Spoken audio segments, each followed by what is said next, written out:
Thank you very much, Mr. Yoshida. My name is Ogura of ECCJ. And I remember today, I'm very glad to see Mr. Hiep's face in his presentation. And I remember 13 years ago, I stationed in Hanoi, work with MIT, and my counterpart is Dr. Kim, current DZ, and Mr. Hiep is his boss. And Mr. Hiep made the EEC Act in Vietnam at that time.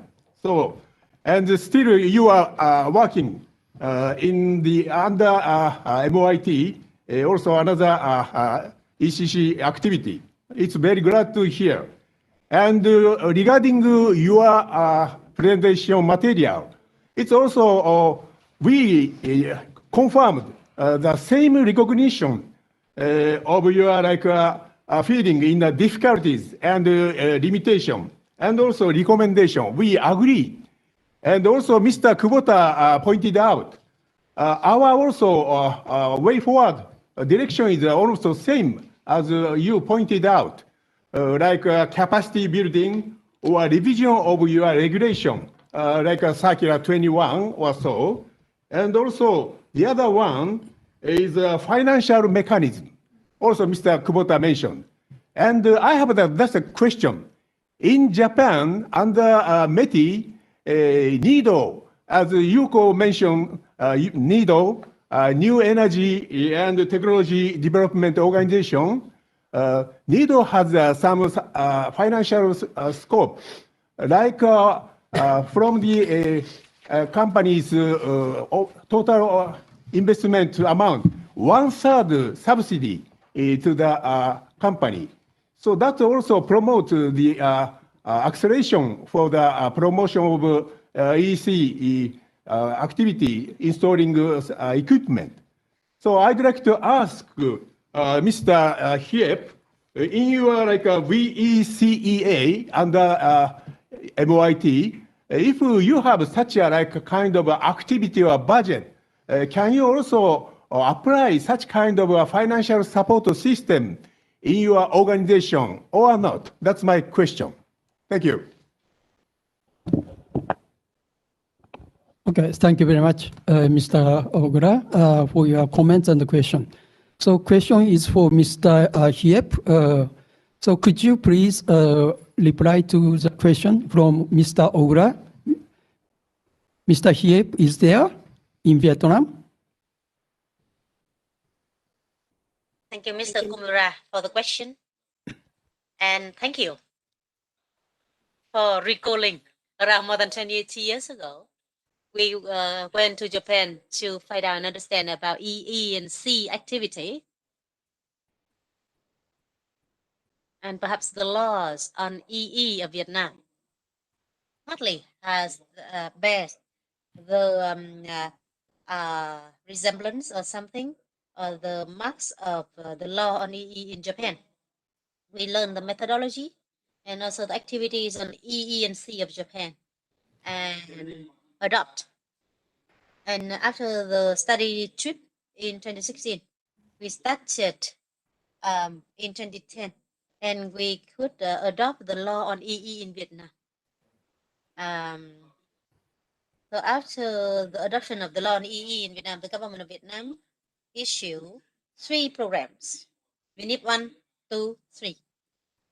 And by now, from having nothing, after 20 years, the EE and C activities in Vietnam has become an industry in Vietnam. We'd like to thank Japan for your cooperation and support to Vietnam in developing the law or the act. And also with the law on EE adoption, Vietnam, the VESA, has been established, namely the EE Association. We are a social professional association. Our operation is mainly self kind of finance by providing services, and our association also involved in doing research and activities on amending supplementing legal documents,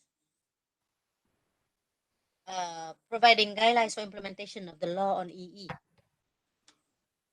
And now, our work is studying and revising Decree 21, guiding the detailed implementation of EE provisions, because the law have been in place for more than 10 years.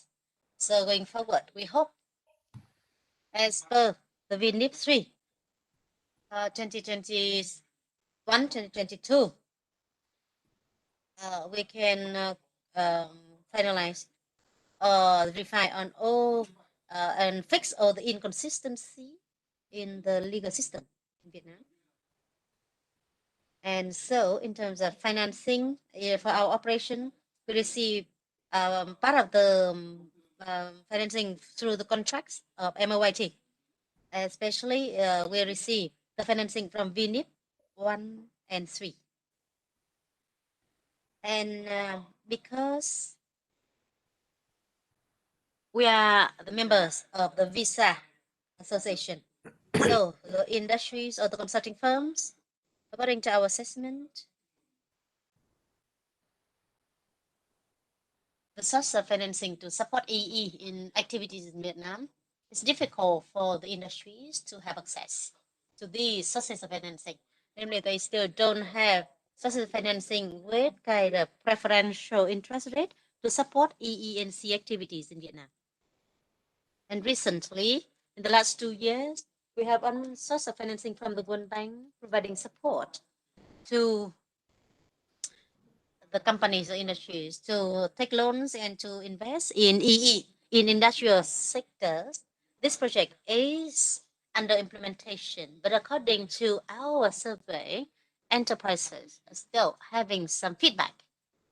First, in fact, access to the financing and also disbursement has been not really conducive easy, and the interest lending interest rate is still quite high, not so attractive. It's almost as equal to the interest rate offered by commercial banks.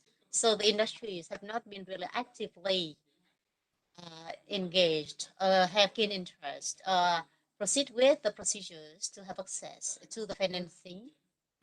And these are only some points, and it's the end as the time is constrained. So I would like to thank you so much. Thank you very much, Mr. Hiep, for your detailed answer and including comments. Mr. Ogura, it is okay? Okay, thank you very much, Mr. Hiep. Thank you for your cooperation. Next, I'd like to move on to questions, comments from Vietnam. Just please choose one person for the question. If there is no question, I would like to move to the Indonesia. So please raise the hand and show in front for questions and or comments in Vietnam. Are there any persons for questions or comments? Ai muốn nêu câu hỏi hoặc ý kiến không? Dr. Lương.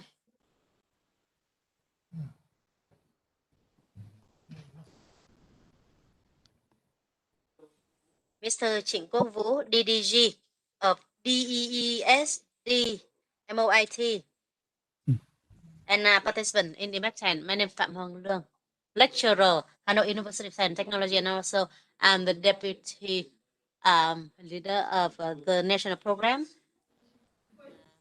the energy efficiency. So to 2030.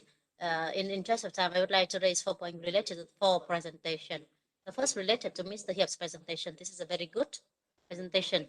The bottlenecks in implementation of EE and C is a policy mechanism, and especially operation of ESCO, and second mechanism of financial support instruments for the activities.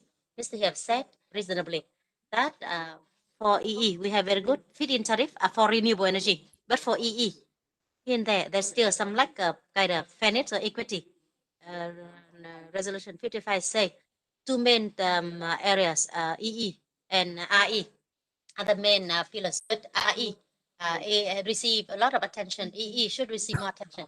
We usually talk about win-win in energy solution, both economic and environmental benefits, but the win-win in the very small scope. In the big project, we may have win-win, but it requires long time, and there are huge financial risks, including for policy and mechanism. So if we have good policy triggers for ESCO to activate ESCO and also financial services, EE and C activities in Vietnam will be very good. And in the Mr. Kubota's presentation, it has to do with operation of ECCJ and activities. Mr. Heaven and I had opportunity to work with this center since 2012. We highly appreciate that you are still operational in the area of EE and C. And Mr. Kubota said there are three main activities. Objective is to support implementation of Unit 3. And there are three activities: training, and second, reading and monitor annual report and energy audit reports. So for the reading of that, I think we would like to find out further when implementing the projects. Then energy auditors in Vietnam will read the report, and Japan provide support in reading. But read on what basis? I would like to ask. And also, you talk about implementing the solution and financial support. So we'd like to know, well, financial support on what condition do we need to ensure to receive financial resources from METI to MOIT and Japan partners to MOIT. So we have the platform of Asian Energy Center, making it very convenient. There are activities we can tap on for MAP. It is very good. MAPS, which is minimum energy performance centers for the equipment. So Mr. Hiep's agency association is involved in that. I'm very interested in ASEAN Energy Cooperation Program 2021-2025 with 7 components. 3 components of interest to us. First, it's about EE and C, renewable, yes, and a good model, which is clean coal technology. So in Asia, we have more realistic ideas about the role of coal compared with the view, other views. So you say coal is polluting. In Asia, Philippines, Indonesia, especially Indonesia, still have to use coal. And during energy transition, we still need coal. But what kind of technology do we use to ensure that the coal is cleaner, to ensure a very smooth transition from fossil fuel to renewable or have lower emission? So I think in this program, MOIT, and I think Mr. Kim and Mr. Chikok Vu's department should elaborate what activities we can be involved in. Especially, we are interested in clean coal technology, where this is very relevant for Vietnam's context. And in the coming time, we need to have transition to really know about the economic role of coal power. And the final one is from Mr. Hitachi. So here we talk about a transmission grid loss, and with renewable energy penetration, then the volatility of the transmission system going to be an issue. So you talk about 2 things. First, developing the profile, namely for optimizing the profile of the voltage in the system. And we have A0, A1, EVN. So the second is demand side, which is distributed energy sources. Okay, so we optimize the different sources. So, for example, we have been on survey in Ninh Thuận, Bình Thuận. We have a good development of generation sources, but we don't have the load demand. So that's why for distributed energy resource, how we develop that in Ninh Thuận, Bình Thuận. So battery is also an issue we need to pay attention to, and why we are interested in, and also myself, because it has to do with proposing technology solution for implementation of energy solution Vietnam 2021-2030. Thank you. Thank you very much for your comments and including maybe some questions. No question? It is a good explanation to support their presentation. Thank you very much.